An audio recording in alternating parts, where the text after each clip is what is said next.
Hola a todos, bienvenidas y bienvenidos a Protagonistas de lo Insólito. Hoy tenemos un programa, pero que muy especial, porque estamos grabando Protagonistas de lo Insólito de cara al público en el punto de encuentro y cultura El Salvador, en Talavera de la Reina.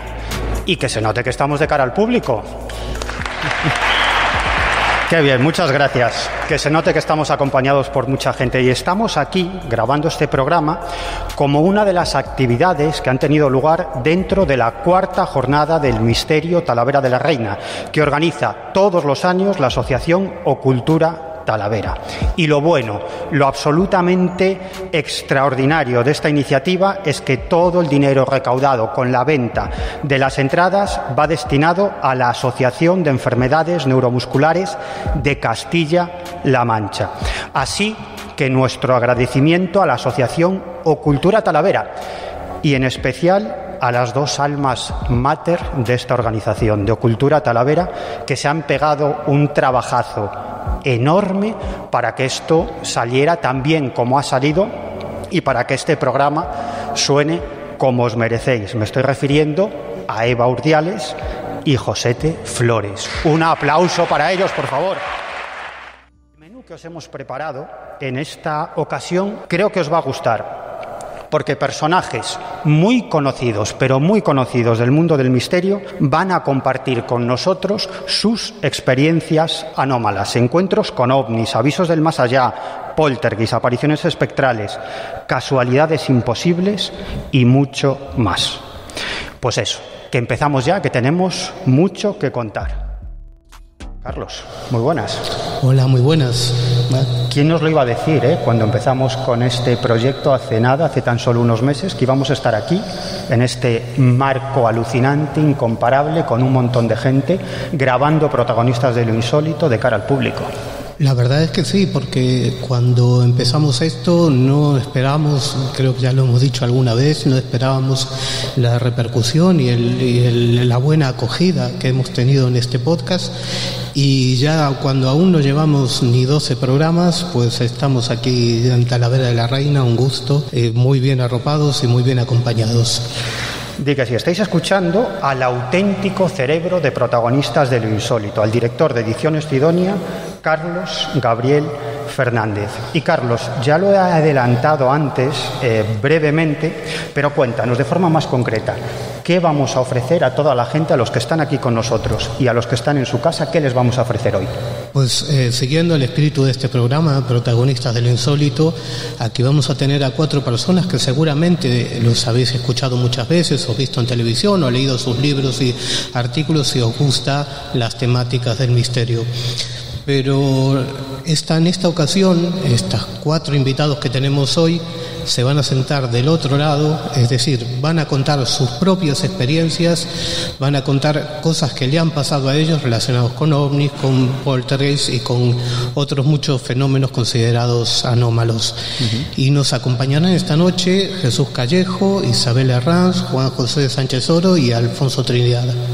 Muy bien, lo cierto, en verdad, es que hoy tendría que estar aquí Jesús Ortega con su programa El Dragón Invisible, pero no ha podido estar aquí porque está en un lugar que tampoco está mal, está en Egipto, por cierto, grabando varios programas para El Dragón Invisible, programas que os va a traer próximamente y que, como digo, podéis escuchar en esta misma plataforma desde la que podéis descargar y escuchar Protagonistas de lo Insólito, desde iVoox. Así que nos ha tocado sustituir al Dragón Invisible, casi nada, menuda responsabilidad, y yo creo que, Josete, no eres muy consciente de lo que has hecho, pero bueno, bajo tu responsabilidad. Y como os decía antes, estamos grabando este programa desde un lugar absolutamente alucinante. Los que estáis aquí ya lo sabéis, lo estáis presenciando, pero para los que están en su casa, estamos emitiendo desde el punto de encuentro y cultura El Salvador, que está en el edificio de la antigua iglesia de San Salvador de los Caballeros, que es una iglesia de estilo gótico mudéjar que se construyó en el siglo XII. Así que estamos haciendo Protagonistas de lo Insólito ante un montón de gente y nada más y nada menos que en una antigua iglesia del siglo XII. ¿Qué más se puede pedir? Y además de todo esto que os hemos contado, Carlos, tú también nos vas a contar una experiencia personal muy alucinante con el mundo de las anomalías, más concretamente con el fenómeno OVNI, ¿verdad? Sí, fue durante mis inicios, digamos, una observación o dos observaciones de ovnis, que realmente aquel viaje al Cerro Uritorco en Argentina, una especie de santuario de los ovnis en aquella época, pues esa experiencia no solo me cambió la perspectiva del fenómeno OVNI, sino que hizo que toda mi vida la haya dedicado a buscar respuestas sobre este asunto. Eso es curioso porque le ha pasado a muchísimos investigadores que ahora se dedican a la investigación del fenómeno OVNI y de toda clase de anomalías, que su interés por esta serie de historias comienza a raíz de una experiencia personal. Os sorprendería cuánta gente hay así, entre otros José T. Flores, el alma mater de Ocultura Talavera, que está a los mandos técnicos.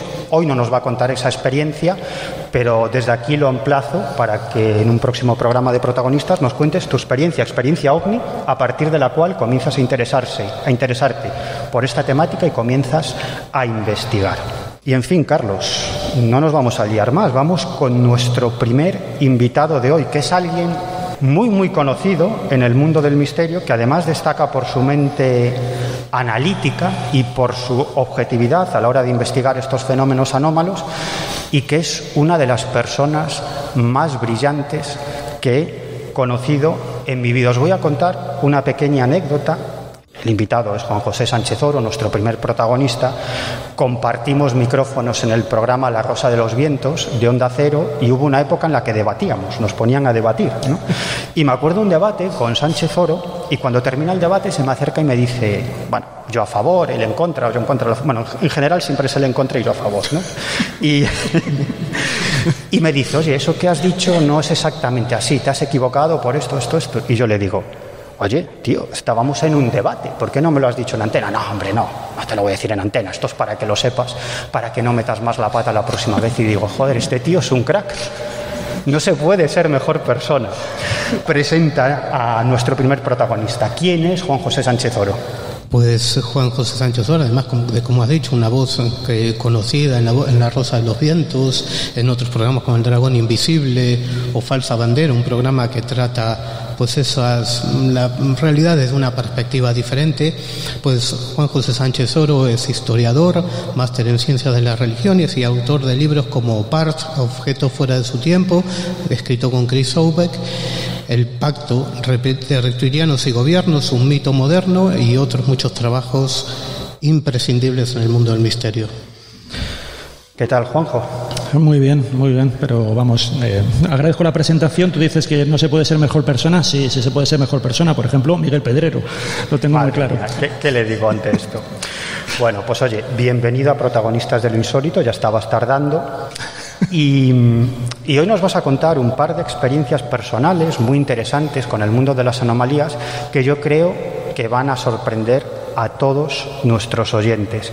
Y si te parece, vamos a empezar por una experiencia que muchos dirían que es lo más parecido a un aviso del más allá. Un aviso del más allá que evita una catástrofe que quizás hubiera provocado muertes. ¿Qué es lo que pasó, Juanjo? Pues a ver, es una historia que se centra en un lugar muy concreto de mi casa. Yo, la casa de mis padres, la casa de donde he vivido casi toda la vida, cuando era adolescente y tal, estaba en Madrid, en un barrio, el barrio Lucero. Y bueno, pues es un piso normal. Y sí que teníamos una habitación que era la primera habitación que tú te encontrabas cuando entrabas a la casa, en el pasillo que ya daba lo que sería el salón, pues estaba la habitación que era la habitación de mi hermana. Es una habitación que, bueno, por lo que iremos contando, vamos a ir viendo que va cogiendo cierto cuerpo por diferentes cosas que pasaron en ella, pero un primer incidente que ocurrió llamativo fue que, bueno, mi abuela fallece cuando yo tenía, yo creo que unos 14, 15 años, una cosa así, y mi hermana, que tenía una relación muy especial, muy afectiva con mi abuela, lo que decide es colocar en la mesilla de esa habitación, que era la habitación donde dormía también mi hermana, decide colocar en la mesilla pues una vela con la foto de mi abuela, y al lado había algo que ahora ya pues yo creo que ha desaparecido de muchas casas. Nosotros, los que ya hemos dado la vuelta al jamón de la vida, pues nos acordaremos de los famosos supletorios que teníamos telefónicos. Y entonces ahí había un teléfono. Y bueno, nosotros en un momento dado estamos en el salón, creo que era al mediodía, estábamos comiendo y el teléfono principal, digamos, de la casa estaba en el salón. Entonces empezamos a notar que el teléfono empieza a hacer como clean, clean, clean. Lo cogíamos, pero nadie respondía, daba señal normal, volvíamos a ponerlo y volvía a hacer otra vez clean, clean. No era ni siquiera el ring de la llamada, sino un clean extraño. Cuando ya empezamos a mirar qué es lo que está pasando, decidimos, no sé si fue mi padre o quién, dice, bueno, vamos a mirar a ver si, no sé, si es el otro teléfono, si está algo que no funciona. Y cuando abrimos la puerta de la habitación, estaba ardiendo la mesilla. La vela se había consumido, estaba la foto, estaba un poco quemada, no se había llegado porque estaba dentro de un marco, pero sí que había una llama, de tal manera que tuvimos que apagarlo porque era una llama, estaba ya ardiendo todo y ya extendiéndose hacia el cielo, ¿no? O sea, hacia el techo. Entonces, claro, también estaba chamuscado el teléfono. Y bueno, ahí quedó la cosa. La verdad es que si eso llega a arder, no llega a ser por ese clink, clink que estaba sonando en el teléfono del salón, realmente era la única salida que teníamos, la única manera que teníamos de evacuar la casa, porque el resto de las ventanas tenían barrotes y, como digo, era el pasillo de entrada y la habitación que estaba estratégicamente situada para que, si realmente eso arde, tendríamos que esperar a que de alguna manera nos sacaran desde fuera, porque por la salida natural del piso no se podía, ¿no? Entonces, claro, la cosa siempre quedó ahí por una serie de cosas que luego comentaremos, porque, claro, yo la verdad es que con respecto a los milagros, como en tantas cosas de la vida, siempre pienso que ¿por qué cuando se dice, por ejemplo, ahora que estamos viviendo desafortunadamente el terremoto de Turquía o el terremoto de Siria, ¿no? Y ocurren esos milagros de que de pronto alguien, pues entre las ruinas lo rescatan al cabo de unos días o de unas horas? Yo siempre digo que porque el milagro no es impedir que surja el terremoto, que me parecería mejor milagro, ¿no? Y aquí lo mismo. Aquí también podríamos pensar que si fue mi abuela desde el más allá la que de alguna forma nos quiso avisar a través del clink clink del teléfono, pues ¿por qué no sopló la vela desde el más allá, si eso es posible, e impidió el incendio? Pero por otro también puedes pensar, que es un poco con lo que se quedó más mi hermana, que era una manera también de mandar un mensaje diciendo estoy ahí, sigo a tu lado, o de alguna forma, pues eso, comunicarse desde el ultramundo y decir, simplemente manifestar su existencia sin que las cosas fueran a más, ¿no? Entonces ahí ya cada cual un poco que lo juzgue como quiera. Bueno, ya sabes que yo prefiero quedarme con la hipótesis de que tu abuela desde el más allá os avisó y evitó una catástrofe que podría haber provocado muertes. Yo prefiero quedarme con esa hipótesis. Mi hermana también coincides con mi hermana. Bueno, y ya que estás hablando de tu hermana y de esa habitación donde tiene lugar este hecho de la vela que casi provoca un incendio si no fuese por este extraño aviso, en esa habitación que era el cuarto de tu hermana cuando compartíais casa de tus padres, en esa habitación también sucedió otro fenómeno extraño cuya protagonista fue tu hermana. ¿Qué pasó? Pues a ver, mi hermana, realmente yo en lo que sería el mundo del misterio no me introduje como el caso de Josete o de otras personas que a lo mejor han tenido algún tipo de experiencia que les ha resultado muy transformadora, sino que yo entré, digamos, por una vía un poco más, no sé si llamarla intelectual o más teórica, y fue a través de mi hermana. Mi hermana sí que era muy aficionada a todos estos temas.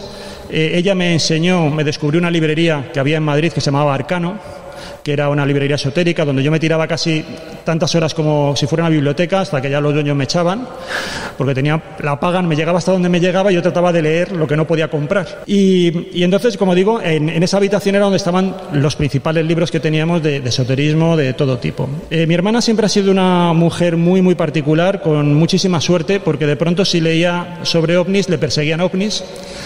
Si practicaba la Ouija, tenía una serie de cuestiones con la Ouija que ahora comentaré. Recuerdo, por ejemplo, que ella leyó el libro de Yo visité Ganímedes, de Josip Ibrahim, un clásico para los que tenemos ya cierta edad, y entonces ella iba por la carretera con el coche y le salieron unos ovnis, iba con un Seat Panda por la carretera de La Coruña y le perseguían unos ovnis, según ella comentó. Y ella además, en aquella época, empezó a practicar mucho la Ouija y la practicaba en esa habitación. Quedaba con las amigas, por ejemplo, recuerdo que eran los sábados por la tarde, y hacían muchas sesiones de Ouija con resultados positivos. Era además recuerdo que era en torno al año 82, porque algunas de las preguntas eran también con respecto al Mundial 82, que quién iba a ganar el Mundial y tal, ¿no?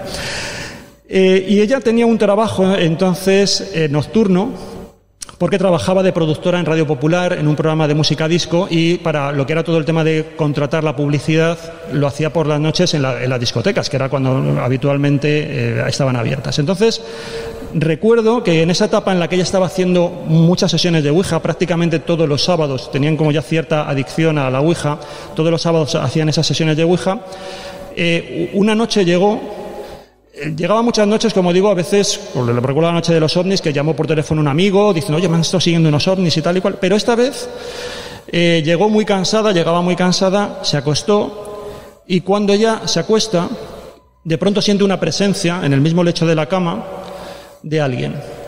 No recuerda exactamente qué es lo que le dijo, pero le dijo alguna frase tipo, estoy aquí, o ahora estoy aquí, y inmediatamente después de que ella tiene esa sensación, se ve desplazada hacia el techo, en un auténtico viaje astral, ¿no? Una experiencia autoscópica donde se observa desde el techo, observa perfectamente su cuerpo, su silueta, vuelve a bajar y empieza a ver moverse determinados objetos de la estantería.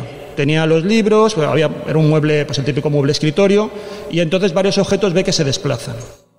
Y bueno, la experiencia, digamos, que quedó ahí. Ella sí que dice que efectivamente los objetos habían cambiado de posición, o sea que no era una alucinación, que con respecto a cómo estaban situados esos objetos en vigilia, habían cambiado después de producirse esta experiencia.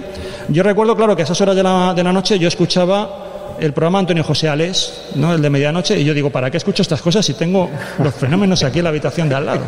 Pero bueno. Y bueno, la historia quedó así. Llamó también a esas horas de la madrugada muy alterada a un amigo por teléfono, y lo cierto es que ella dice que la historia, que esas sensaciones, también otra serie de hechos así puntuales que le fueron sucediendo, se cortaron de raíz en el momento en el que ella llevaba la Ouija, porque también lo hacía con amigas en otros pisos de compañeras y de amistades. La Ouija en un momento dado la dejó en el Seat Panda, en el asiento de atrás, y un día se encuentra la ventanilla del Seat Panda rota y se han llevado la Ouija. Y a partir de que se llevaron la Ouija, ella considera que ya todos este tipo de sucesos extraños dejaron de ocurrir. ¿Y tú, Juanjo, durante algún tiempo, cuando eras más joven, porque sigues siendo joven... De espíritu.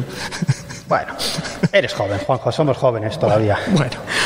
Pero tú durante algún tiempo practicaste la Ouija, pero no como un mero entretenimiento, sino con un afán de averiguar cómo funcionaba ese fenómeno. Además, hacías estas sesiones de Ouija con una serie de personas, todos erais muy jóvenes, que pertenecíais a la Sociedad Española de Parapsicología.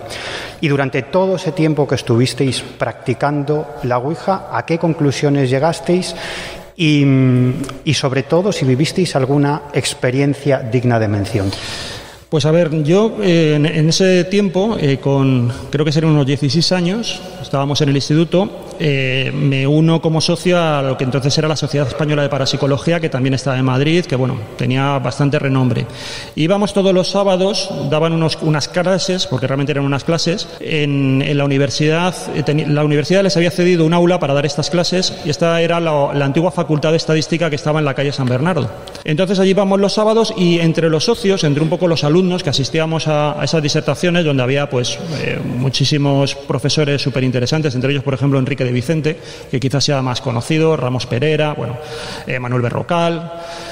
Entonces lo que nosotros hicimos es, entre ese grupito de alumnos, al final, claro, de tanto ir, creamos una cierta amistad y empezamos a funcionar ya casi como una agrupación un poco en paralelo a la Sociedad Española para Psicología. Teníamos nuestras reuniones un poco también, entonces, que eran muy habituales, las tertulias en el Café Comercial. Teníamos también un programa de radio que hacíamos los viernes, y luego empezamos a hacer trabajos de investigación, un poco lo que aprendíamos en las clases, lo íbamos practicando. Teníamos incluso un local y lo cierto es que éramos un grupo generacionalmente muy variado. Yo es cierto que era de los más jóvenes, junto con un compañero de instituto, y había gente bastante más mayor y además teníamos bastantes medios para lo que era la época, porque estamos hablando del año 86, año 87. Teníamos incluso cámaras de vídeo, entonces era un lujo porque había un profesor de FP de electrónica. Y entonces, cuando trabajábamos este tipo de experimentos, podíamos filmarlo, podíamos grabar y luego examinar esas grabaciones.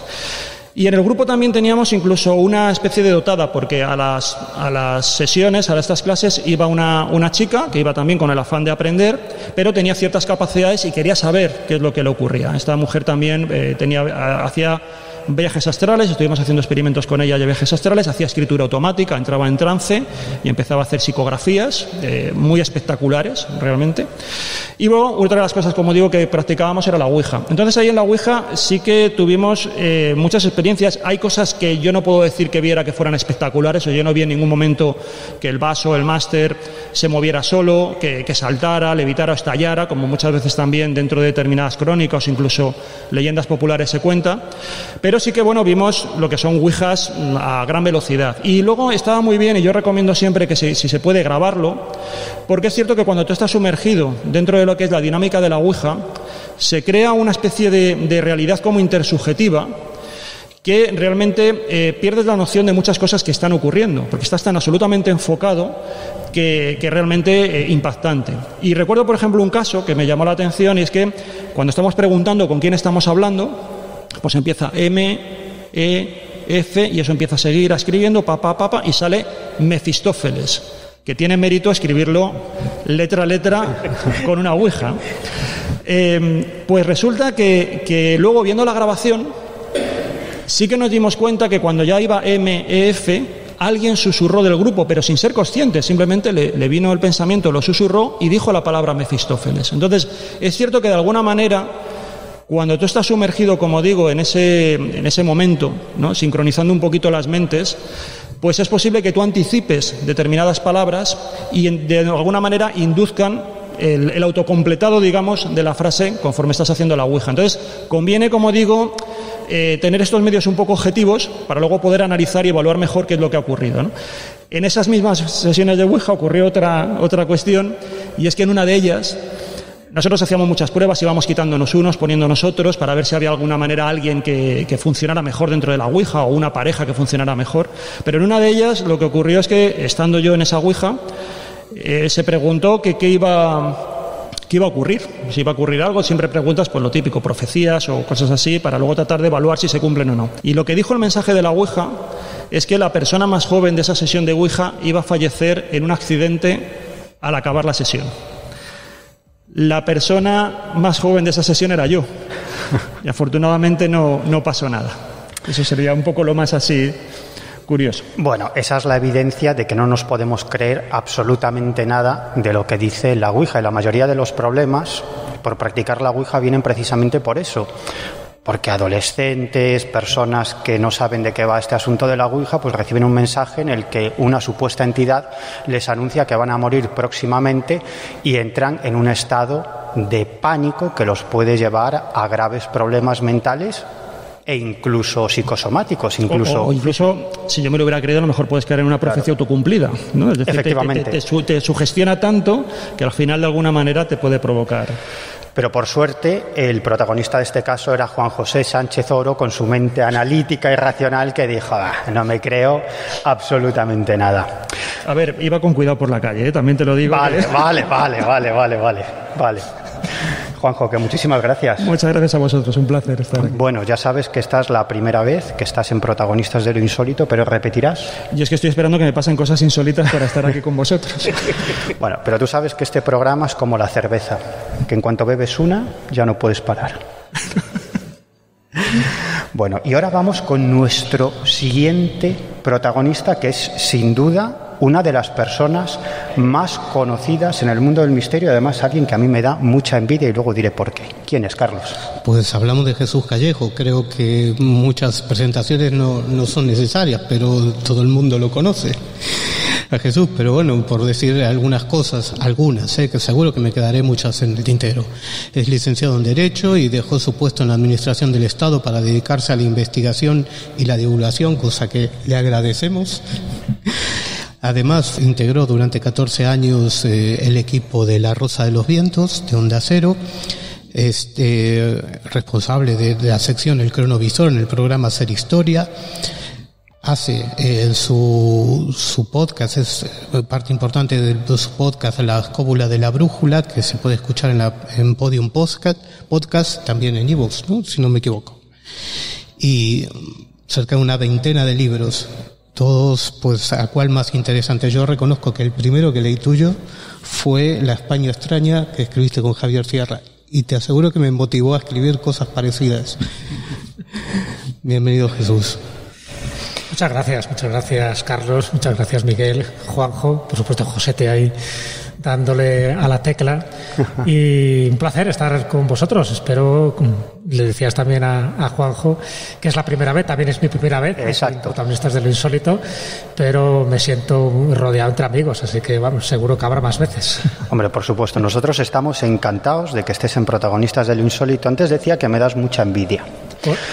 Pues me das mucha envidia porque tienes el don de la comunicación y el don de la expresión. Es decir, utilizas la lengua hablada y la lengua escrita de forma magistral. Y hace poco acabas de ofrecer una charla y es que, como siempre que te escucho, alucino porque no llevas ni un solo papel encima, tu discurso es perfecto.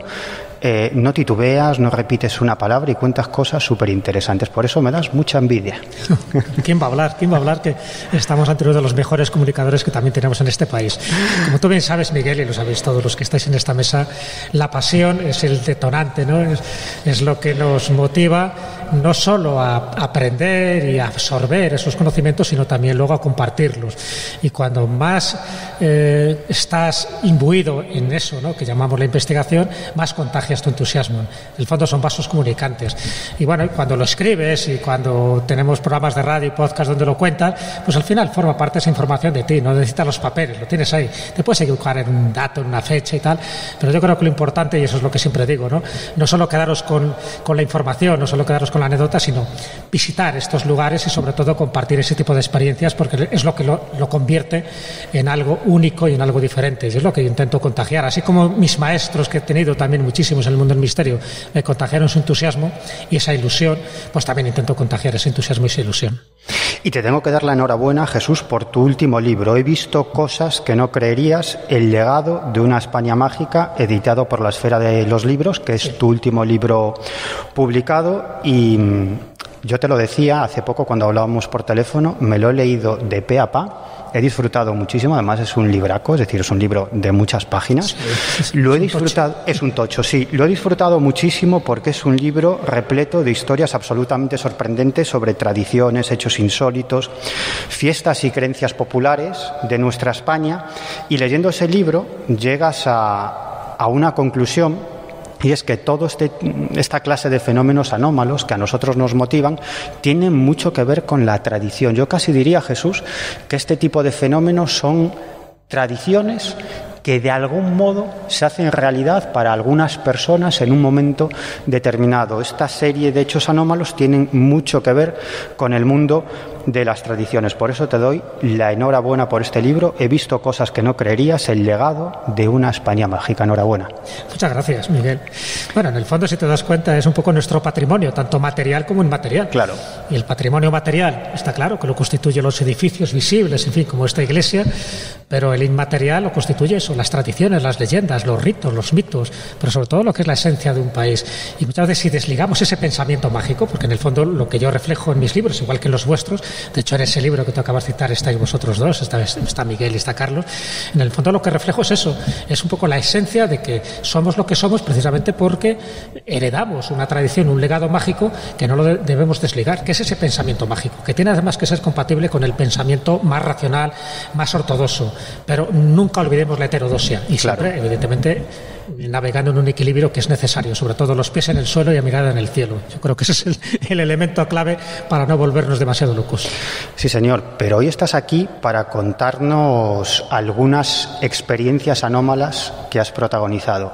Y lo cierto, Jesús, es que a ti parece que te persiguen las psicofonías. Bueno, eso parece, fíjate, mis experiencias me pasa un poco también como a Juanjo.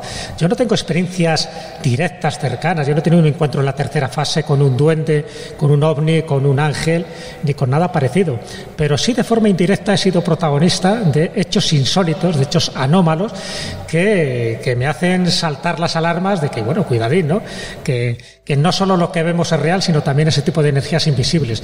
Y en el mundo de la psicofonía, sí, o sea, yo tengo ya un par de ellas clásicas, precisamente en las vamos a escuchar. Vientos, sí, ¿sabes? Sí. Y fíjate que es un lugar menos idóneo para que salga una psicofonía, ¿no? En un programa de radio, no podcast como tal, ¿no?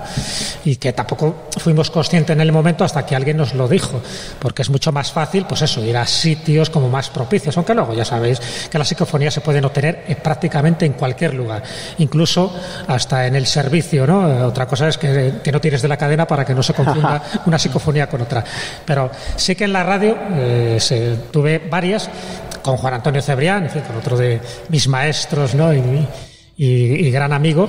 Y bueno, pues yo creo que se ha convertido ya en un referente, que yo creo que todo el mundo la conoce, vosotros también, y haya quedado, ¿no? Pero dándose un hecho insólito, que es como que de alguna forma, cuando hablas de psicofonías, atrae las psicofonías. Claro. En el caso concreto mío, debo tener un don especial para atraer ciertas psicofonías. A ti te persiguen las psicofonías, como tú muy bien decías ahora, precisamente cuando estás haciendo radio. Y vamos por la primera, que es que en una de tus intervenciones en La Rosa de los Vientos se escucha una voz anómala superpuesta a lo que estás diciendo, que dice genial. Ponnos en contexto, ¿de qué estabas hablando cuando surge esa psicofonía? Pues, si te digo la verdad, no recuerdo bien qué tema era en concreto, porque era dentro de los muchos temas que tocábamos cada domingo, pero lo que yo dijera, bueno, de hecho ahora sí la vais a poner, sí. No sé qué estaba diciendo una frase, en fin, dentro de mi estilo, ¿no? Muchas veces vehemente, y el que estaba al otro lado, esa parafonía, ¿no? Como lo llamaba Germán de Argumosa, pues debió ser algo que le resonó, algo que quiso como dar el visto bueno y dijo genial, ¿no? Con lo cual entiendo de que estaba favoreciendo un poco o aplaudiendo lo que estaba diciendo. No recuerdo exactamente qué tema, pero no tenía nada que ver con el mundo de los muertos ni nada parecido, pero sí salió. Ojo, siempre esto lo detectamos un día o 2 días después cuando alguien nos lo dice, o sea, cuando una vez que se emite. Una vez que estábamos allí, por supuesto, ese genial, que además se escucha de una forma muy diáfana, no fuimos conscientes ninguno de los que estábamos allí. Bueno, pues vamos a escuchar esa voz anómala repetida 3 veces. Tenéis que estar muy atentos porque, como decimos, esa voz se superpone a lo que está diciendo Jesús. Atento, que vamos a escuchar esta voz anómala repetida 3 veces. Fenómenos más espectaculares, no solo reconocidos en España, sino en todo el mundo. Y ahí se siguen produciendo fenómenos extraños, fenómenos más espectaculares, no solo reconocidos en España, sino en todo el mundo. Y ahí se siguen produciendo fenómenos extraños, fenómenos más espectaculares, no solo reconocidos en España, sino en todo el mundo. Al final escucháis ese genial, que yo creo que se escucha de forma bastante clara, a pesar de que, como decimos, se superpone a lo que está diciendo Jesús.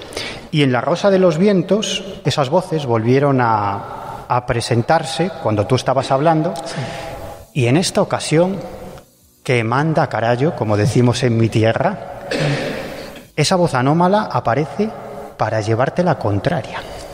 Sí, es curioso. Se dan como varias anomalías, incluso la propia psicofonía, ¿no? Eso sí me acuerdo, porque ahí sí que estábamos hablando de psicofonías, era un especial, un monográfico de estos que hacíamos de vez en cuando Carlos Canales y yo, y donde intentábamos poner los pelos como escarpias a la gente, aunque siempre lo tocábamos, ya sabes que lo tocábamos de una forma muy distendida, ¿no? Sí. Pero bueno, sí que llegó el momento un poco pues de ciertas psicofonías que yo traía seleccionadas pues de los mejores investigadores de psicofonías en aquel momento. Y en un momento dado, pues Juan Antonio Cebrián, pues eso, me pregunta que cuáles son los lugares más idóneos. Digo, hombre, pues los lugares más idóneos para una psicofonía, normalmente donde ha habido algún trauma, donde ha habido alguna masacre, donde ha habido algún accidente, donde ha habido un suicidio, un crimen. parece que hay, en fin, está como más latente, ¿no? Ese tipo de energía que luego es la que protagoniza la psicofonía. Digo, sin embargo, en los cementerios no se suelen obtener psicofonías porque allí la gente está en paz.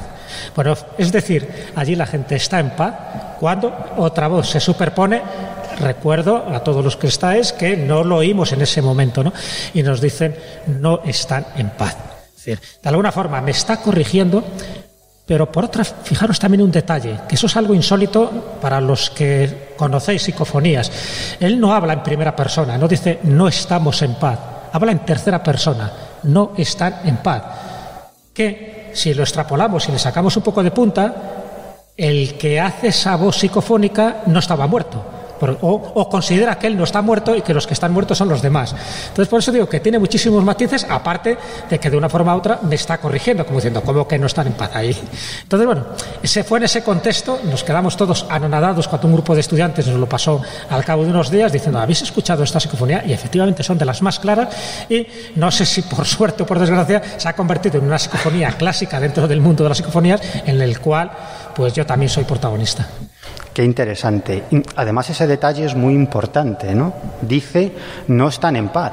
No dice, no estamos en paz, ¿no? Eso es. Es decir, que sea lo que sea, esa voz puede que dé por hecho que él no está muerto, el responsable de esa voz anómala, ¿no? Sí, Qué curioso. Que por otra parte coincidiría mucho con lo que dice Sol Blanco Soler, en fin, lo que dicen los grandes investigadores de ese más allá, donde en ese umbral, en esa interfase, los que están ahí como pululando en ese mundo intermedio no son conscientes todavía de que han trascendido, de que han desencarnado, ¿no? Entonces, bueno, pues eso podría corresponder o justificar el por qué dice no están en paz, como diciendo yo todavía estoy aquí vivito y coleando, no he sido consciente de que todavía estoy en el otro lado del umbral. Bueno, pues por eso digo que es distinta la psicofonía, primero por el contexto donde se obtiene, ni más ni menos que en Onda Cero, en fin, en un programa de radio oficial, y donde no éramos en ningún momento conscientes, y mira que tenemos todos los artilugios necesarios para escuchar hasta el vuelo de una mosca, ahí nadie fue consciente de eso, y se grabó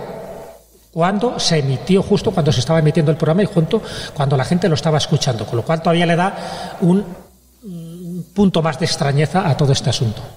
Pues vamos a escuchar esa voz que, como digo, se superpone al discurso de Jesús y que parece decir no están en paz. Vamos a repetirla 3 veces. Esta vez sí que tenéis que estar muy, muy atentos porque la voz es muy tenue. Vamos a escucharla. Cuanto antes psicofonías se empeñen en los cementerios, es en los sitios donde menos psicofonías se cogen, porque allí la gente está en paz. Más pacífico. En los cementerios solo sale John Lennon. Cuanto antes psicofonías se empeñen en los cementerios, es en los sitios donde menos psicofonías se cogen, porque allí la gente está en paz. Más pacífico. En los cementerios solo sale John Lennon. Cuanto antes psicofonías se empeñen en los cementerios, es en los sitios donde menos psicofonías se cogen, porque allí la gente está en paz. Más pacífico. En los cementerios solo sale John Lennon. Reconozco que es difícil de escuchar, la verdad. Así que lo que vamos a hacer es repetir 3 veces, pero la parte concreta en la que esa voz se superpone a la de Jesús, y ahora sí se distingue un poco mejor esa voz que parece decir no están en paz. Cojonías se cogen, porque allí la gente cojonías se cogen, porque allí la gente cojonías se cogen, porque allí la gente. ¿Escucháis? Parece decir no están en paz. Además, Carlos, con esa característica típica de las psicofonías que parece que hablan en muchas ocasiones a golpes, ¿no? Sí, a golpes es una de las características que distinguen muchas veces a las psicofonías, que es con un ritmo, digamos, diferente, ¿no? Y que muchas veces utilizan una propia voz humana o un ruido como soporte para dejar grabado, ¿no? Es menos frecuente escuchar una psicofonía cuando hay silencio absoluto, ¿no? Siempre están utilizando como un ruido, como una palabra, un sonido. Una onda portadora, ¿no? Que se llama, sí, una portadora, sí, para modular su propia voz y en este caso dar ese mensaje, ¿no? Y Jesús, parece que no solamente te persiguen las voces del más allá, sino también las figuras fantasmales.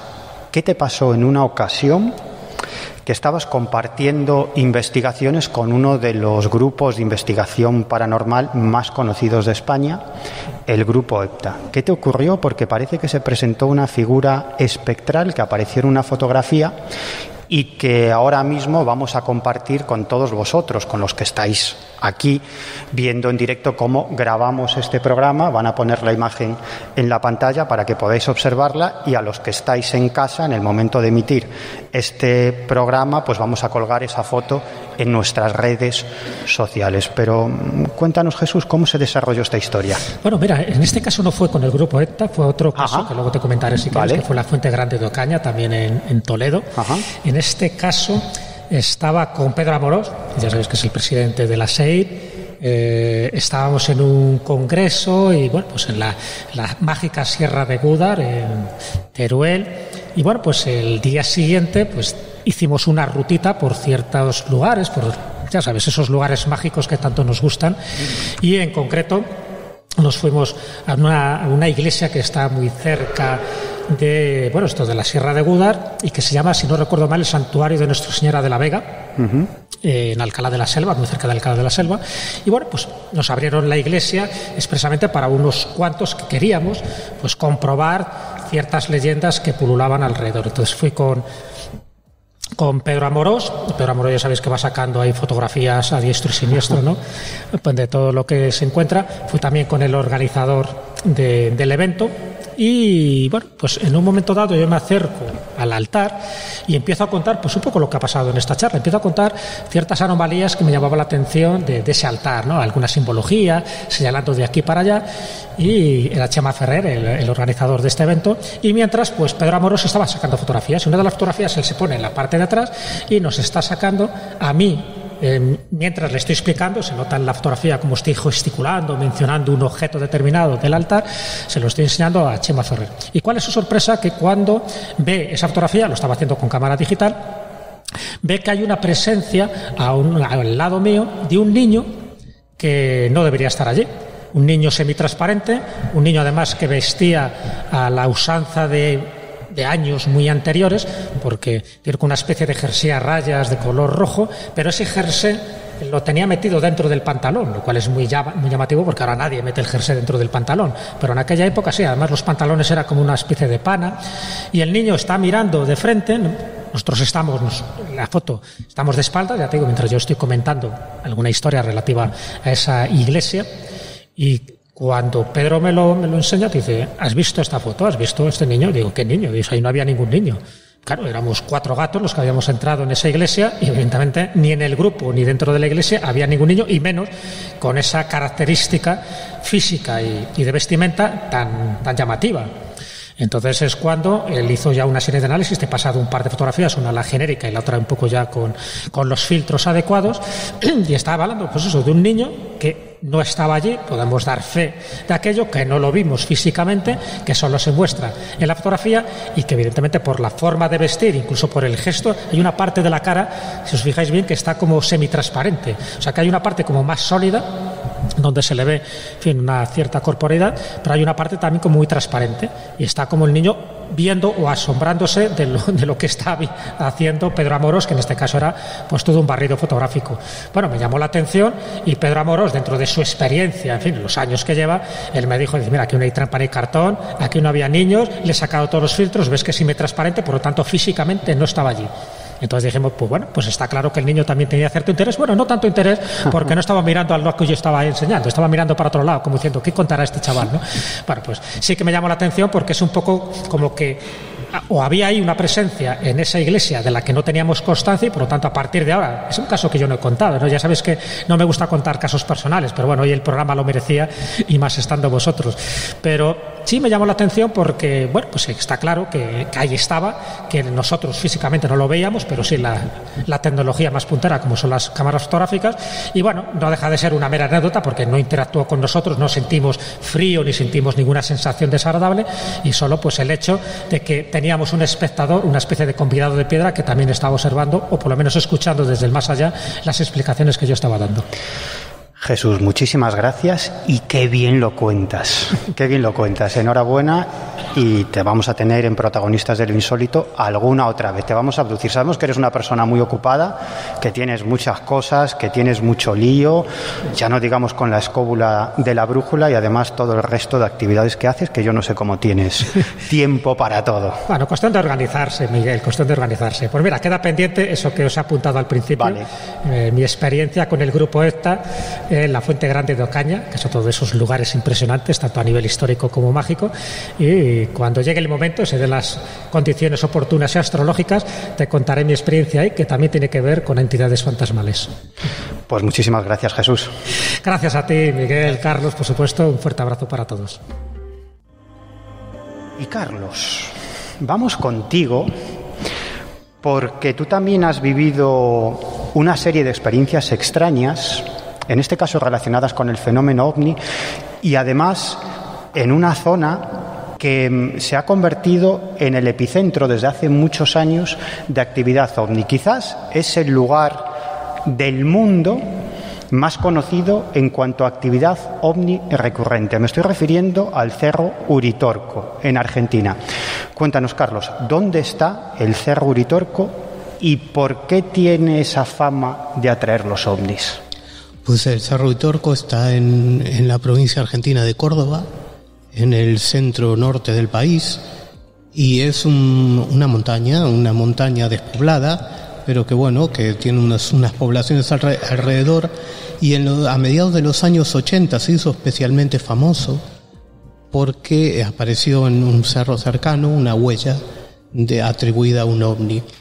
Pero ya era un lugar de referencia, un lugar al que concurría mucha gente, porque además de ser un lugar turístico, era un lugar donde acudía mucha gente, especialmente contactados, que aseguraban haber visto, mantener sus contactos en ese cerro.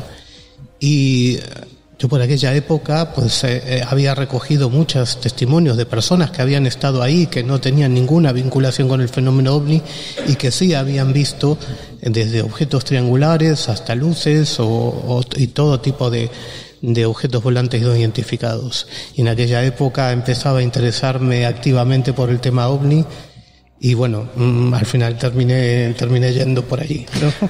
Tú formabas parte de un grupo de investigación de la época que era el Grupo Hemisferios y, como estás comentando ahora, decidís acudir al Cerro Uritorco. Si allí se están viendo ovnis constantemente, pues vosotros acudisteis al lugar precisamente con la intención de ver qué se cocía allí y, sobre todo, de ver ovnis, ¿no? De vivir vosotros mismos la experiencia. Estuvisteis allí bastante tiempo y para llegar al Cerro Uritorco aquello se las traía en aquella época, ¿no? Sí, aquello empezó, saltó a la fama por un avistamiento que hubo en el Cerro El Pajarillo, que es muy cerca del Cerro Uritorco.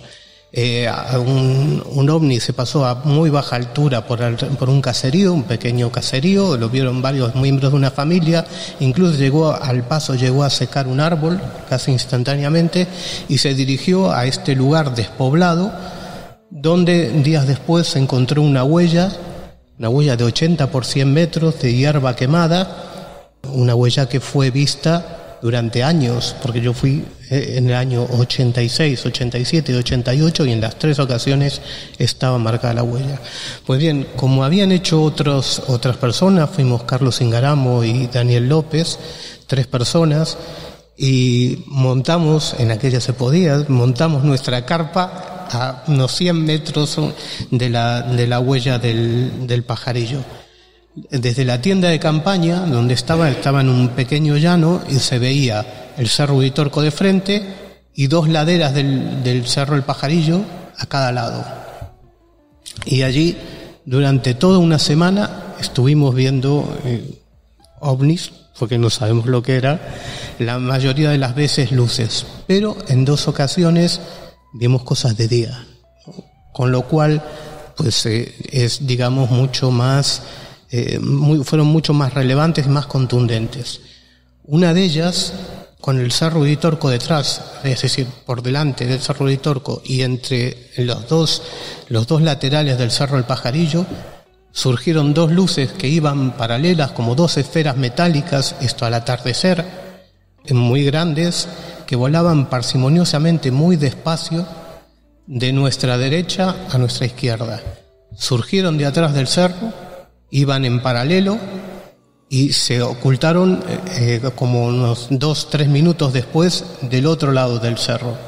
Lo vimos perfectamente y esa fue una de las muchas cosas que vimos en aquella semana intensa de avistamientos.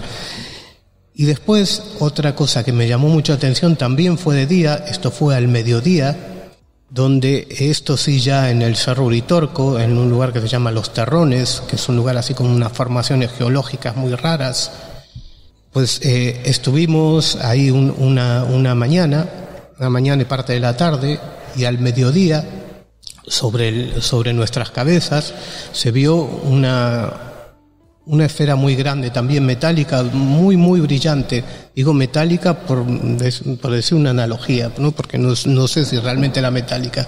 Era muy brillante, que se mantuvo estática y luego desapareció casi instantáneamente. Y es curioso porque en este lugar, que es un lugar turístico, el lugar que se llama Los Terrones, en una de las faldas del Uritorco, pues el hombre que cuidaba allí, digamos, atendía a los turistas, tenía una gran fotografía del lugar con un ovni.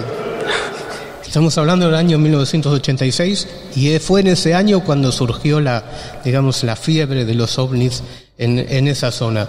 Pero antes nadie hablaba de ovnis, la gente que seguía el tema sí sabía, pero no era un lugar de dominio público, digamos, relacionado con los ovnis. Y aquella foto tenía más de 10 años, es decir, que independientemente de la promoción que se le hizo al tema en los medios de comunicación, sí es verdad que se veían ovnis ya desde hace muchos años atrás. Carlos, ¿y cómo podemos explicar que en este lugar de Argentina, en el Cerro Uritorco, se observen tantos ovnis? Como si este lugar tuviera alguna capacidad de atracción hacia estos objetos voladores no identificados. ¿Cómo podemos explicar esto? Porque no tiene mucho sentido que los ovnis aparezcan en un lugar tan apartado de Argentina de forma constante y además, como tú muy bien acabas de explicar ahora, es cierto que en un momento determinado los medios de comunicación comienzan a hablar de esta historia, se hace muy popular, pero antes se seguían viendo ovnis aunque no era de dominio público. Sí. Yo creo que tiene que ver, y la mayoría de los avistamientos son luces, y tiene que ver con esto que llamamos en el folclore las luces populares. Ajá. Y hay lugares, no me preguntes por qué, no lo sé, ojalá supiera la respuesta, pero hay lugares donde estas luces se aparecen recurrentemente. Y no estoy hablando solo de Argentina, en todos los lugares del mundo existen este tipo de lugares, ¿no? Gesalen en Noruega, aquí hay muchísimas luces populares, prácticamente todas las comunidades autónomas hay alguna, por lo menos alguna. Es decir, que es un fenómeno que se repite, ¿no? Que digamos que como si esos avistamientos fueran o esas luces aparecieran de forma territorial. No me preguntes por qué, porque es un enigma que aún pasaron los años y no sé responder. Bueno, ni tú ni nadie, pero que ninguno de vosotros, que nadie se vaya, porque todavía nos quedan muchas historias por compartir con todos vosotros. Carlos, si vamos con nuestra siguiente protagonista, alguien que me hace mucha ilusión que estén protagonistas de lo insólito. ¿Quién es?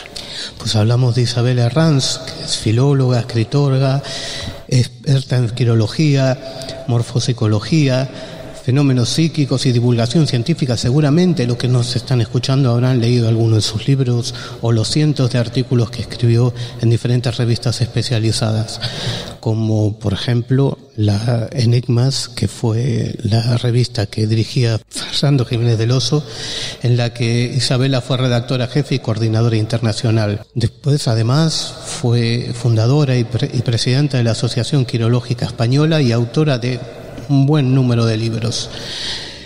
Uno de ellos titulado ¿Por qué vemos fantasmas? Investigaciones, evidencias y tecnología para captarlos, editado por Ediciones Sidonia.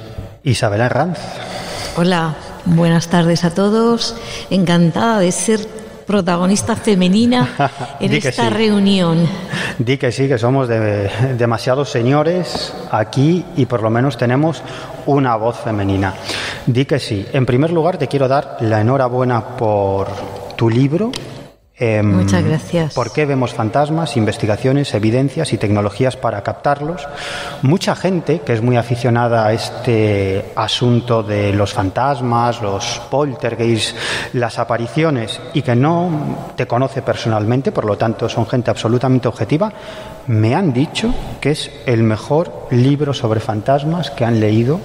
Yo creo que es muy interesante porque tú lo que planteas es todo lo que sabemos sobre el fenómeno de las apariciones fantasmales, pero desde la óptica de hoy en día, del siglo XXI. Claro, eso me interesaba mucho dejarlo claro, porque hay estudios interesantes sobre todo el desarrollo de la historia del espiritismo, y en la tradición de todos los pueblos pues hay montones de historias de fantasmas, pero ¿qué dice la neurología moderna? ¿Qué dice la psicología? Incluso los trabajos que se han hecho con aparatos específicos para detectar qué sucede en algunos lugares donde la gente testimonia haber tenido alguna experiencia rara, supuestamente por algún fantasma que andaba circulando por allí, ¿no? Entonces, yo creo que a estas alturas no nos queda más remedio que asomarnos a esta información y bueno, si no tenemos por qué dejar de creer en fantasmas porque nos digan que lo que sucede ahí se debe a un fenómeno geomagnético o electrónico, que lo hay, y bueno, se generan situaciones realmente muy sorprendentes y sobre todo para el que las vive, ¿no? Y hay mucha investigación ya. Yo solo he tocado un poco, de verdad, y lo digo así, la punta del iceberg, porque me he quedado corta en mucha información. Hoy he estado hablando con Sánchez Oro y siempre hay algún pequeño dato que dices, vaya, esto no lo he tenido en cuenta, o se me ha pasado para alto, porque no podemos tocarlo todo, ¿no? Pero he procurado abarcar, bueno, dentro de lo que cabe, pues un espectro, y me encanta esa palabra, amplio en el campo de los fantasmas, en los cuales, y me refiero al libro, tú has tenido mucho que ver y buena parte de culpa. Bueno, eso ya lo hablaremos en otra ocasión. Carlos también, dicho sea de paso. Eso ya lo hablaremos en otra ocasión. Y hoy estás aquí precisamente para contarnos un par de experiencias. Una de ellas tiene que ver, o quizás pueda tener que ver, con señales de un fantasma, en este caso de un familiar tuyo que había fallecido recientemente. Son un par de experiencias muy curiosas, ¿verdad? Sí, yo no recuerdo haber tenido así experiencias de carácter exógeno, de haber estado en algún lugar donde se hayan producido luces raras, o haber sentido presencias en algún lugar supuestamente encantado. Sin embargo, he tenido experiencias internas muy potentes. Esta fue una de las primeras. Había muerto una tía abuela.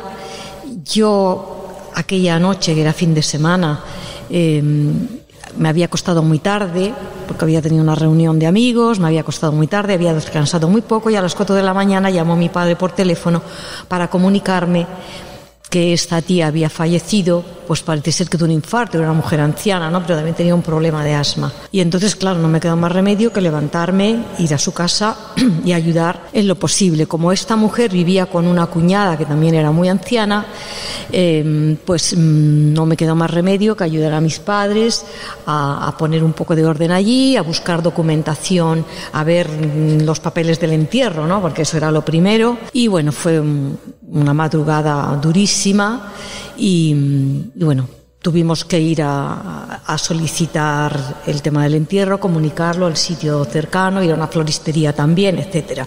Entonces, bueno, cuando ya la cosa estaba ya más tranquila, porque esto sucedió en la casa de ella, y había ido a morir a la habitación de su cuñada, que estaba enfrente. Y bueno, pues yo ya dije, bueno, ya de momento solo hay que esperar a que vengan a retirar el cadáver o lo que fuera. Y entonces me tumbé en su cama, una cama que yo conocía bien porque de niña había dormido con la tía muchas veces, ¿no? Porque era una casa pequeña y no había cuarto para huéspedes. Y entonces me tumbo en la cama y estoy empezando a relajarme, y de pronto oigo que suspira. Oigo el suspiro de ella, que yo conocía perfectamente porque yo ya tenía 30 y algún años, Y vamos, que ella me vio nacer, quiero decir que era una persona con la que había habido una relación muy profunda y prolongada. Y entonces, claro, yo oigo aquí el suspiro y salí corriendo de la habitación, y mi madre, que no había querido tumbarse. Ella estaba dormitando así en la mesa, pero yo dije, no, yo me tumbo un rato a descansar porque estaba agotada. Y claro, mi madre, que me ve salir corriendo, dice, ¿qué pasa? ¿Qué pasa? Y digo, no pasa nada. No le quise relatar lo que había sucedido. Pero allí mismo ocurrió otra cosa que me llamó mucho la atención. Y es que, claro, como la cuñada no podía quedarse allí porque era una mujer ya muy anciana y estaba un poco demenciada y nos la teníamos que llevar y dejar la casa vacía, pues yo digo, la comida que hay aquí en la nevera no es que fuera mucha, pero no la podíamos dejar, y entonces empecé a hacer limpieza. Estaba yo un poco alterada, como podrán imaginar, y entonces pues tiré algo de comida al cubo de la basura, porque digo, yo esto no me lo voy a llevar y no se lo va a llevar nadie. Y entonces la puerta, la nevera, estaba encajonada en un pequeño espacio muy próximo a lo que era la entrada de la vivienda, cuya puerta estaba abierta, porque es lo que suele suceder cuando ha habido un difunto en una casa, pues la puerta se deja abierta. Y esa además era una casa interior en el centro de Madrid, con una escalera. Es una casa, por cierto, a la que yo no he querido volver nunca, porque está cargada de recuerdos, ¿no? Entonces, bueno, la puerta, como digo, estaba abierta, y entonces cuando estaba yo haciendo esta operación de limpieza, la puerta empezó a hacer así, moverse de un lado para otro. Y digo, sí, aquí no hay corriente de aire, o sea, no. Y además cuando se mueve una puerta porque hay corriente te das cuenta, ¿no?, que es por eso. Pero era como un movimiento acompasado que a mí me extrañó muchísimo. Y dije, es como si me estuviera diciendo que no tire esa comida, que es una comida fresca, que hay que aprovecharla y la tienes que llevar, pero no la tires. Aprovecho para decir que un tiempo antes su hermano, que era como mi abuelo, una especie de abuelo adoptivo, había muerto también allí, y por supuesto pues yo estuve. Y también de madrugada, pues él era muy fumador y murió de un infarto. Y bueno, pues yo estaba allí también, ese periodo de vela, velando un poco en la casa, y estaba justamente donde sucedió el episodio de la puerta, y me encendí un cigarrillo, porque yo en aquella época era fumadora. Nunca en la vida me ha sentado un cigarrillo tan mal. Fue como si me atravesara una columna de humo negro, venenoso, y yo lo sentí como que me estaba dando un aviso, que el tabaco mata. Bueno, de eso ya me había dado yo cuenta, pero yo seguía fumando hasta que lo dejé. Bueno, esta experiencia, que yo la sitúo en el mismo contexto, es difícil de interpretar, pero a mí me impactó. Y una que me impactó también, que es de tipo premonitorio, también relacionado con una persona muerta, y que me ha venido a la memoria ahora cuando estaba escuchándoos, me impresionó mucho, porque yo en aquella época estaba viviendo en Manchester, me habían dado una beca después de terminar la carrera, y me había ido, y vivía en un bedsit, me había independizado y tenía allí mi bedsit. Y entonces me había llevado una máquina de escribir. Estoy hablando pues de finales de los 80. Entonces, no, un poco antes, ¿qué digo yo? Mediados de los 80 por ahí. Entonces, yo escribía muchas cartas entonces. Y tenía una amiga muy próxima que había hecho conmigo toda la carrera. Nos cambiábamos apuntes y la relación era muy emocional por una serie de cuestiones familiares también, que no vienen ahora al cuento. Entonces, digo, bueno, pues ya me toca escribir a Manuela. Y ya me preparo, y de pronto digo, ¿y para qué la voy a escribir? Pues si no me va a leer. Y digo, es idiota, esta es tonta, ¿cómo la vas a escribir? Pero fue una impresión clarísima y profunda. Y yo nada, yo la escribí la carta. Y aproximadamente un mes después recibo una carta de una compañera de carrera, que era muy amiga de ella, no tanto amiga mía, pero sí amiga de ella, diciéndome que había fallecido en un accidente de automóvil, que su madre, la madre de mi amiga, de Manuela, le había dado mi carta y le había pedido que por favor me contestara.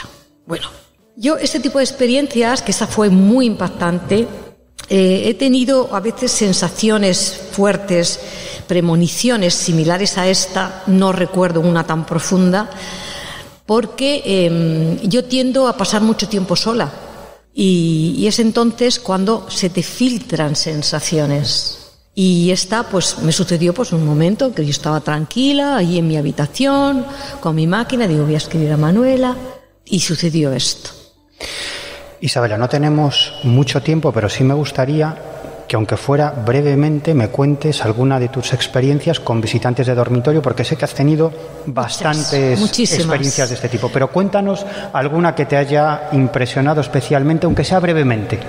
Bueno, pues para mí la más impactante fue... Yo vivía sola en un pueblo en el campo, donde me había retirado a escribir. Pasaba muchas horas sola. Y yo siempre he sido soñadora desde niña. Yo recuerdo sueños desde que tenía, pues yo que sé, 4 años, con montes de ánimas y cosas raras. Y entonces estaba durmiendo y de pronto una presencia muy fuerte me quiere apuñalar y violar incluso. Y entonces, claro, ese tipo de experiencias son muy angustiosas. Yo las había tenido en otras ocasiones y las he tenido después, pero más bien figuras semiflotantes que están en tu habitación. A veces se me han puesto al lado de la cama, así tumbadas conmigo. En algunos casos alguien agradable, vivo, identificable por mí. En aquella ocasión, claro, cuando yo me desperté y ya reaccioné, porque fue una experiencia de parálisis del sueño clarísima, que de esas, como digo, he tenido muchas, y hubo una época en que tuve un montón. Me desperté y lo asocié con una persona, es decir, al ser que yo había sentido, lo asocié con una persona que yo conocía, con la que había tenido una relación muy intensa años atrás y que todavía vivía en aquella época. Y entonces, bueno, utilicé esa historia incluso para una novela que no he publicado, pero que la tengo recogida, porque la experiencia fue muy intensa, me dejó muy impactada, claro. Isabela, muchísimas gracias.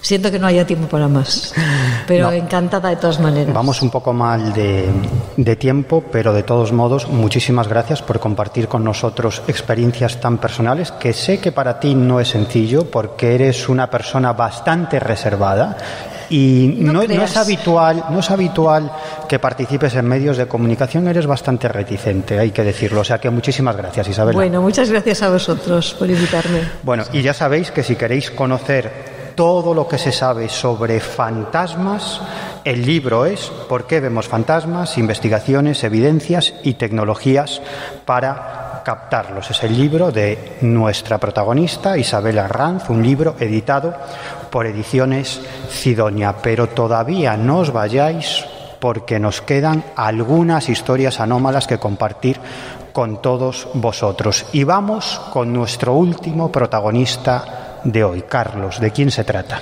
Nuestro cuarto invitado es Alfonso Trinidad, que lleva más de 20 años dedicado al ámbito de la cooperación internacional. Ha trabajado en medios nacionales e internacionales como, por ejemplo, Televisión Española, Telecinco, El Mundo, Radio Nacional de España, Radio Marca. Además, es fundador de una editorial que ha publicado muchos libros relacionados con los temas que tratamos aquí, que es Ediciones Oblicuas, y además es director y presentador de Falsa Bandera, un podcast sobre geopolítica de la Factoría del Dragón Invisible. Y además es autor de libros, el último de ellos, Encuentros Cercanos, de Ediciones Luciérnaga, donde relata una serie de casos absolutamente increíbles. Don Alfonso Trinidad, bienvenido a Protagonistas de lo Insólito. Y bien hallado, y ya digamos que dejo de ser insólitamente virgen, podría decirse así, ¿no? Oye, Alfonso, ¿tú sabes que tú y yo somos hermanos? Vaya. ¿Sabes por qué? Dímelo. Porque somos hijos del mismo padre. Nuestro padre es la Factoría del Dragón Invisible. Cierto, es así. Es decir, tú eres el director y presentador de Falsa Bandera, que es un programa de la Factoría del Dragón Invisible que se puede escuchar y descargar a través de iVoox, y a nosotros también nos produce El Dragón Invisible. A Protagonistas de lo Insólito lo produce El Dragón Invisible de nuestro padre Jesús Ortega. Somos hermanos. Hermanos de un padre más joven que nosotros. Explícame eso porque no lo entiendo. ¿Verdad? Esto es un fenómeno absolutamente sobrenatural e inexplicable. Alfonso, nos vas a contar un par de historias muy interesantes. La primera tiene que ver con una regresión hipnótica en la que tú participas, una regresión hipnótica que un hipnólogo le realiza a una persona que asegura haber sido abducida, secuestrada por extraterrestres. Tú estabas siguiendo ese caso y, como en otras ocasiones, pues tienes a un experto en terapia regresiva de tu confianza y decidís llevar una sesión de regresión para tratar de rescatar pues algún recuerdo oculto en la mente de esa persona que pudiera explicar esa experiencia de secuestro por parte de presuntos extraterrestres. Y durante esa sesión sucede algo muy extraño. Primero, ponnos en contexto. Sí. ¿Qué es lo que contaba esta mujer? Pues era un caso apasionante. De hecho, en el momento que sucede lo que voy a contar, llevaba prácticamente, no sé, serían unos 6, 7, 8 meses investigándolo. Una chica muy jovencita que, bueno, llegando a su casa, después de una noche que se había ido a tomar una copa con unos amigos, pierde la noción del tiempo y cuando llega a su casa, pues bueno, llega aproximadamente 3 y 4 horas más tarde de lo que ella debería haber llegado. Llega con las ropas rasgadas, ¿no? Muy nerviosa, sudando muchísimo y empapada porque había estado lloviendo. Y ella cuenta que lo último que recordaba antes de perder el conocimiento y encontrarse en la puerta de su casa es que había visto una bola de luz enorme encima suyo, ¿no? Y entonces ella, aficionada a estos temas, estaba convencida de que había tenido o había sufrido una abducción extraterrestre, pero que no la recordaba. Entonces yo en aquel entonces estaba en un programa en Comradio, en Cataluña, un programa que se llamaba Acció Desconeguda, y llamó por teléfono un día para contactar conmigo. Bueno, empezamos a hablar y durante varios meses contacté con Pedro Alcaraz, un tristemente fallecido ya hace un par de años, que para mí era uno de los grandes hipnólogos de este país, además muy escéptico. Entonces a mí me interesaba mucho que él siempre estuviera en las sesiones de regresión hipnótica porque no podía inducir a la persona a recuerdos aparentemente falsos, ¿no?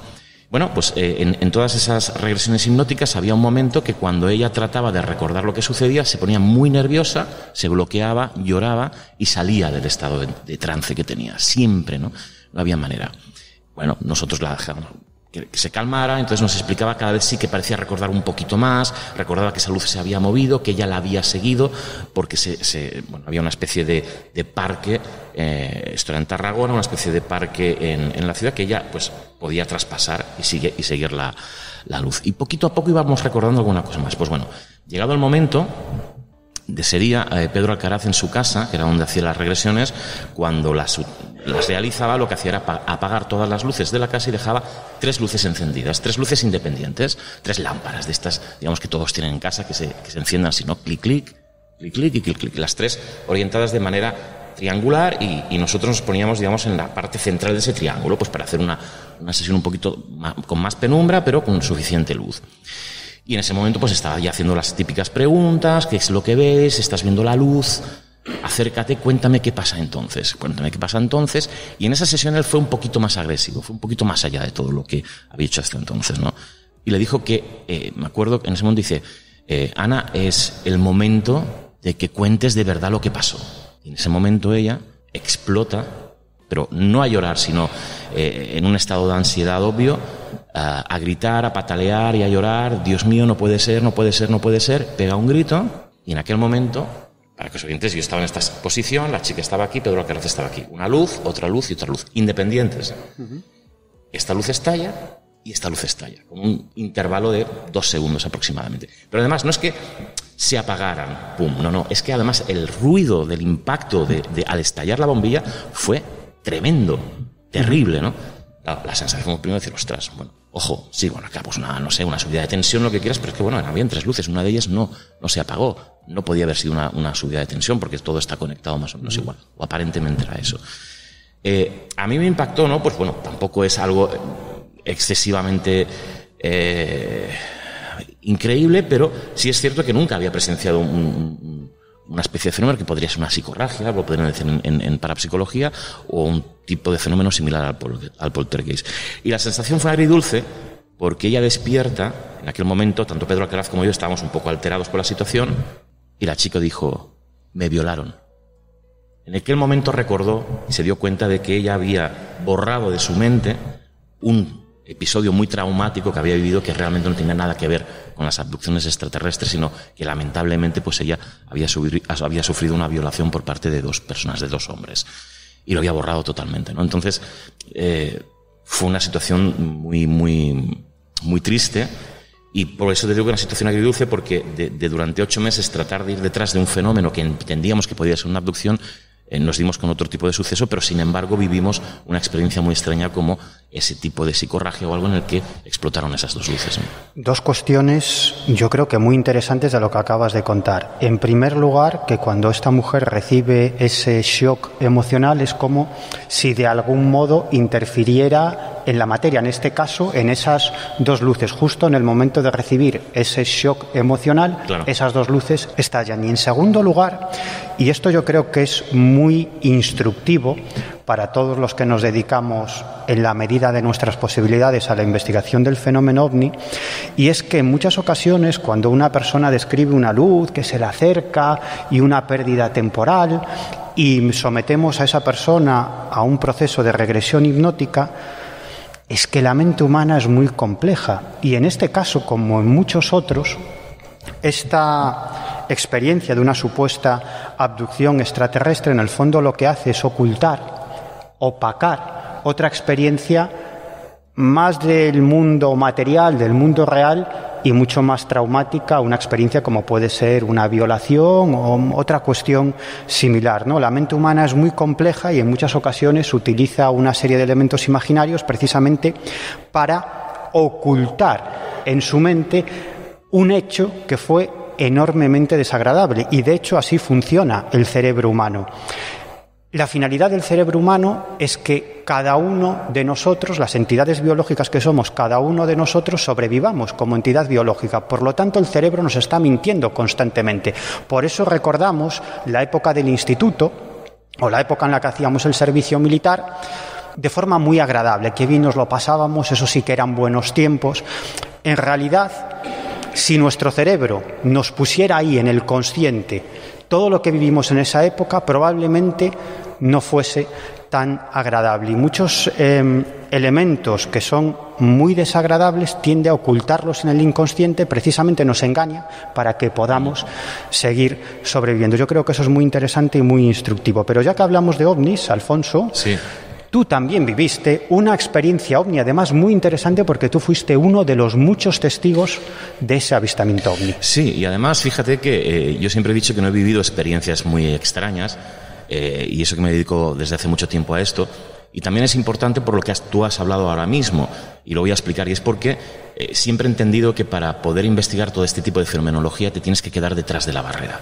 Pero el problema que tiene el quedarse detrás de la barrera, es decir, no implicarte con el fenómeno, es decir, no hacer una ouija, no hacer escritura automática, no intentar contactar con extraterrestres. Muy sencillo, porque si lo haces al final lo consigues, porque la mente es así. Entonces, esa subjetividad a la que nos enfrentamos hace que el fenómeno no lo podamos entender en su justa medida. Pero también el hecho de quedarte detrás de la barrera impide tener esas experiencias. Por eso, yo cada vez que he visto, me ha dado la sensación de que podía entrar en algún tipo de fenómeno extraño, me ha apartado para atrás. Y en este caso, esto sucedía en el año 94, además salió en La Vanguardia al día siguiente. Yo en aquel entonces estaba colaborando en el primer programa de radio en el que yo participé, que se llamaba La Altra Banda del Mirall, en Radio Premià de Mar, al otro lado del espejo. Además es el mismo título de un libro de Antonio Rivera, que fue a quien entrevistábamos ese día en el programa, Joan Ferrer y yo. Terminamos de entrevistar a Antonio Rivera y nos vamos en coche desde Premià a Barcelona, que era donde yo vivía entonces, hay unos 30 kilómetros, y conducía Joan Ferrer, yo no tenía coche. Y era un tipo muy creyente, que creía en todas estas cosas, y él se irritaba conmigo porque yo le explicaba ya por aquel entonces lo que yo entendía de cómo funcionan estos fenómenos, y es que si la persona no está implicada en el fenómeno es difícil que tenga algunas experiencias, ¿no? Y entonces, si tú quieres ver ovnis, y yo quiero ver ovnis, y lo estabas hablando antes con Rivera, pero él enfadado, ¿no? Estábamos conduciendo. ¿Por qué ahora, por ejemplo, y tantos días que venimos a estas horas, que a las 12 de la noche, y vamos por aquí por la carretera, que casi no hay nadie y tal, nunca vemos nada? ¿Por qué nunca vemos nada? ¿Por qué no podría aparecer? Digo, ya. Y pues la verdad es que sí, ¿no? Que lo podríamos estar haciendo, pero bueno, no lo vemos.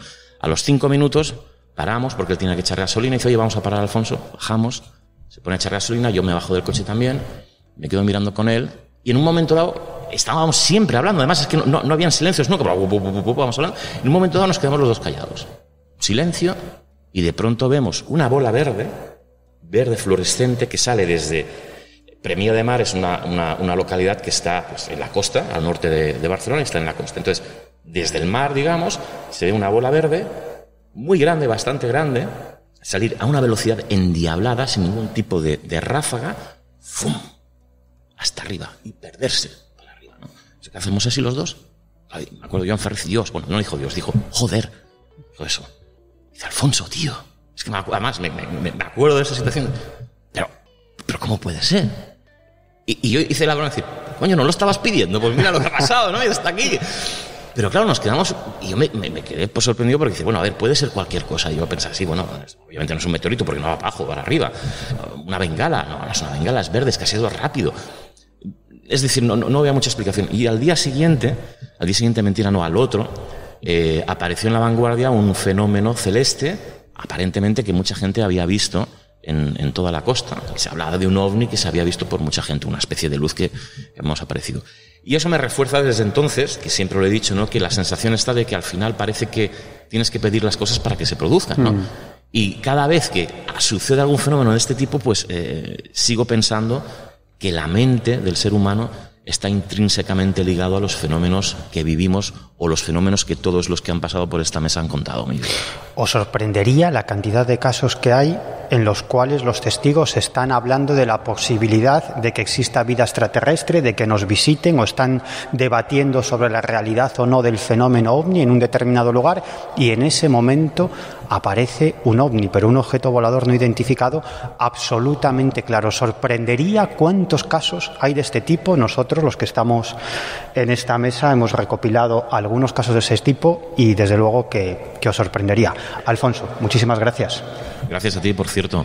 Me encanta que es la primera vez en tantísimos años. Yo te he entrevistado docenas y docenas de veces. Es la primera vez que estamos al revés, ¿eh? Es verdad. Me encanta. Es verdad. Y te veo sufrir con los tiempos, que también me encanta. Sí, estoy sufriendo un poco con los tiempos, todo hay que decirlo. Oye, que nada, que muchas gracias, y ahora nos vamos a tomar unas cervezas y a cenar, que ojalá, lo estaba esperando. Que es lo más divertido de los congresos de misterio, donde nos lo pasamos mejor, sin ninguna duda. Gracias, Alfonso, hasta la próxima. A vosotros. Y nos tenemos que ir ya. Mil gracias a todos los que nos acompañáis desde este lugar inigualable, desde el punto de encuentro y cultura El Salvador, en Talavera de la Reina. Mil gracias también al Ayuntamiento de Talavera y a la Asociación O Cultura Talavera, y especialmente a Eva Urdiales y Josete Flores, los principales responsables de que esta jornada de misterio pueda llevarse a cabo. Por favor, un aplauso para ellos, que se note que seguís aquí.